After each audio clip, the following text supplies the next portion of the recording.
ನಮಸ್ಕಾರ ಕರ್ನಾಟಕ. ನಾನು ನಿಮ್ಮ ಜಸ್ಟ್ ಅನದರ ಕನ್ನಡಿಗ ಸುನಿಲ್.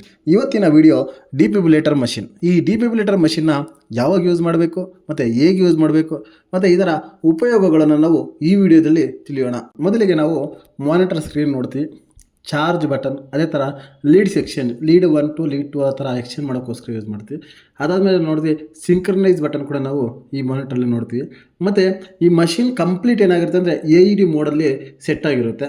ಡಿಫಿಬ್ರಿಲೇಟರ್ ಮಷಿನ್ನ ಇಂಪಾರ್ಟೆಂಟ್ ಪಾರ್ಟ್ಸ್ ನೋಡೋದಾದರೆ ಮೊದಲಿಗೆ ಪೆಡಲ್ಸ್. ನಾವು 2 ಪೆಡಲ್ಸ್ನ ನೋಡ್ತೀವಿ. ಒಂದು ಪೆಡಲ್ ಬಂದುಬಿಟ್ಟು ರೈಟ್ ಚೆಸ್ಟ್ ಕಡೆಗೆ ಯೂಸ್ ಮಾಡಿದ್ರೆ, ಮತ್ತೊಂದು ಬಂದುಬಿಟ್ಟು ಲೆಫ್ಟ್ ಅಪೆಕ್ಸ್ ರೀಜನಲ್ಲಿ ಯೂಸ್ ಮಾಡ್ತೀವಿ. ಇದನ್ನು ನಾವು ಮಾನಿಟರ್ಗೆ ಯಾವ ಥರ ಕನೆಕ್ಟ್ ಮಾಡೋದು ಅಂತ ನೋಡೋದಾದರೆ, ಇದೊಂದು ಲಾಕಿಂಗ್ ಸಿಸ್ಟಮ್ ಥರ ಇರುತ್ತೆ. ಅಂದರೆ ಯಾವ ಥರ ಜಸ್ಟ್ ಇಟ್ಟು ಪ್ರೆಸ್ ಮಾಡಿದ್ರೆ ಲಾಕ್ ಆಗುತ್ತೆ, ಮತ್ತು ಆಂಟಿ ಕ್ಲಾಕ್ ವೈಸ್ ಇದನ್ನ ರೊಟೇಟ್ ಮಾಡಿದ್ರೆ ಆಟೋಮೆಟಿಕ್ ಓಪನ್ ಆಗುತ್ತೆ. ನಾವು ಇದರಲ್ಲಿ ನೋಡ್ಬೋದು ಅಡಲ್ಟ್ ಪೆಡಲ್ಸು ಇರುತ್ತೆ, ಅದೇ ಥರ ಪೀಡಿಯಾಟ್ರಿಕ್ ಪೆಡಲ್ಸ್ ಕೂಡ ನಾವು ಇದರಲ್ಲಿ ನೋಡ್ಬೋದು.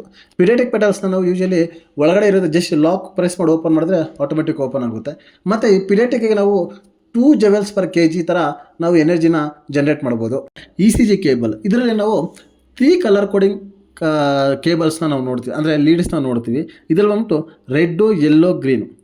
ಈ ರೆಡ್ ಬಂದುಬಿಟ್ಟು ರೈಟ್ ಶೋಲ್ಡರ್ಗೆ ಕನೆಕ್ಟ್ ಆದರೆ, ಯೆಲ್ಲೋ ಲೆಫ್ಟ್ ಶೋಲ್ಡರ್ಗೆ ಕನೆಕ್ಟ್ ಆಗುತ್ತೆ, ಗ್ರೀನು ಅಪೆಕ್ಸ್ ರೀಜನ್ಗೆ ಯೂಶಲಿ ಕನೆಕ್ಟ್ ಮಾಡಿರ್ತೀವಿ.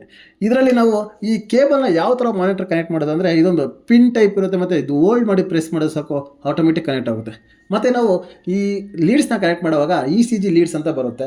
ಸೊ ಅದು ರೈಟ್ ಮತ್ತು ಲೆಫ್ಟ್ ಮತ್ತು ಅಪೆಕ್ಸ್ ರೀಜನ್ಗೆ ಹಾಕಿ ಆಮೇಲೆ ನಾವು ಕನೆಕ್ಟ್ ಮಾಡ್ತೀವಿ.